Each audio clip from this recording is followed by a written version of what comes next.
हाँ जी मित्रों, तो क्या बिग बॉस में लव कटारिया ने साई केतन राव को धमकी दे दी है और रणवीर शौर्य ने लव कटारिया को कुछ ऐसा बोल दिया है जिससे बिग बॉस में एक बार फिर से यूट्यूबर्स वर्सेस एक्टर का मैटर स्टार्ट हो गया है। साथ ही एलविश यादव ने भी लव कटारिया की फाइट पर अपना रिएक्शन दिया है। तो कल लाइव फीड में बिग बॉस का फर्स्ट टास्क हुआ था, जो कि बेसिकली एक डिबेट टास्क था, जहां दो टीम थी। टीम 1 में थे लव कटारिया, अरमान मलिक और नीरज गोयल, और वहीं टीम 2 में थे रणवीर शौर्य, साई केतन राव और सना सुल्तान। और उस टास्क को होस्ट कर रहे थे दीपक चौरसिया, और बाकी के बचे हुए लोग एज एन ऑडियंस थे जो कि दोनों टीम से सवाल कर सकते थे। और जैसा आपको पता होगा कि इस टास्क से पहले ही लव कटारिया और रणवीर शौर्य के बीच फाइट हो गई थी, जिसकी वजह से दोनों के बीच एक काइंड ऑफ दुश्मनी भी क्रिएट हो गई है। तो डिबेट टास्क के टाइम रणवीर शौर्य ने लव कटारिया की ऑडियंस को लेकर कुछ ऐसा बोल दिया जो कि कटारिया को बिल्कुल भी अच्छा नहीं लगा। जहां रणवीर शौर्य ने कहा कि लव कटारिया का इस घर में कंट्रीब्यूशन सिर्फ जहर घोलना और ताने देने के अलावा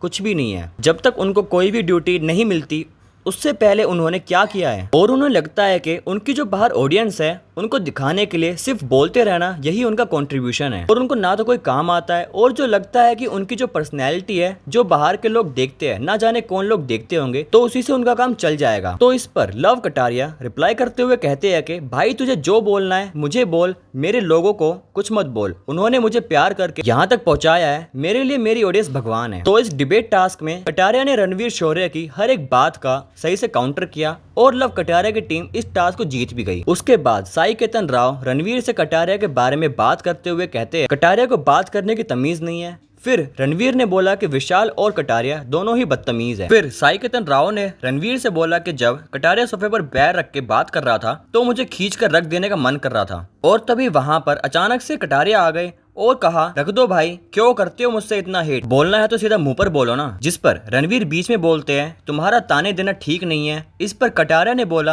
आपको पसंद नहीं तो मैं आपसे बोलना ही छोड़ देता हूँ। इसके बाद लव कटारिया साई केतन राव से बोलते हैं कि ये थप्पड़ वाली बात अगर मुंह पर बोलोगे तो अच्छा रहेगा, जिस पर साई केतन राव बोलते हैं मुंह पर तो बोल रहा हूँ अब। फिर कटारिया थोड़ा सीरियस होकर बोलते हैं कि भाई हमारे यहाँ गलतियों की माफी नहीं होती, सीधा सजा दी जाती है, और सजा के लिए रेडी रहना, बात समझ आई। तो केतन इस पर बोलते हैं कि तुम मुझे हुल दे रहे हो। तो कटारिया ने कहा एक होता है गूदा और एक होता है शरीर, और मोर बनाना अच्छे से आता है। तो केतन ने बोला मोर किसी और को बना ले। तो यहाँ दोनों के बीच में कहा सुनी चल रही थी, और वहीं कटारिया का साई केतन राव और रणवीर शौर्य के साथ फाइट पर एलविश यादव का भी रिएक्शन आ गया है। तो उन्होंने क्या बोला है आप खुद देखिए। क्या हुआ आज इसकी लड़ाई हुई थी उससे शौर्य से, तो उसमें क्या करा वो जो पैर क्या कि दिस इज डिसरिस्पेक्ट। तो देखो ये चीज वहां तक वैलिड है कि नो डाउट उसकी एज, बट कटारिया ने मेरे हिसाब से इंटेंशनली कुछ नहीं करा जिससे डिसरिस्पेक्ट हो, क्योंकि जो अपनी एज से ज्यादा के लोग हैं उनकी उन्होंने आज तक डिसरिस्पेक्ट करी हो। 4 साल हो गए हमको साथ में, लगा होगा उसको अंकल जी को हमारे को की डिसरिस्पेक्ट हुई है। तो अगर वाली क्लिप देखे कटारिया सॉरी मांगी साथ में, और उसके बाद बोला क्या कोई नहीं आप भी रख लो उसके साथ। ये क्या है ये सामने वाला लड़का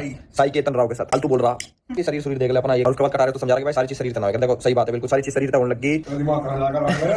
तो इस पूरे मैटर पे आपकी क्या राय है हमें कमेंट बॉक्स में जरूर बताइए, और ऐसे लेटेस्ट अपडेट्स के लिए हमारे चैनल को भी सब्सक्राइब कर दीजिए।